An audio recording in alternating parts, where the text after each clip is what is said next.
অভিমানী বন্ধুগুলো। রচনাকাল ৪ঠা জানুয়ারি ২০২৬। আমার প্রিয় বন্ধু ও বান্ধবী, এই অধমকে তোমরা ভুলো না, কারণ তোমাদের দেখে মনকে দেই আমি সান্ত্বনা। নিজের অজান্তেই হয়তো আমি করলাম একদিন ভুল, সেই ভুলের কি ক্ষমা হবে না? আর কত দিতে হবে এই মাসুল? জানাবে তো আমায় তোমরা, ভুলটা কি করলাম? ঠিক করলে পাবো ক্ষমা কি আমি? কিভাবে আমি দেব ভুলের দাম? মোবাইলে মেসেজ করেও বলে দাও, না হলে কিভাবে বুঝবো কি ভেবে কি বলে ফেলেছি তোমাকে?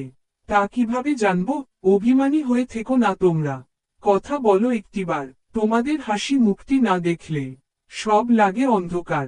একবার যদি জানতে পারি ভুলটা আমার কি ছিল, এমন ভুলের জন্য কি মোদের তবে বন্ধুত্বের ফাটল ধরল? বিরক্ত করতে চাইছি না আমি, কিন্তু তবুও বলতে হয়, ভুলগুলো সব মিটে নাও তুমি, তবেই তো বন্ধুত্বের হবে জয়। আর মাত্র তো ২ বছর, তাহলে হয়ে যাব আলাদা। পুরনো স্মৃতি মনে পড়বে তখন, থাকবে শুধু আফসোসটা।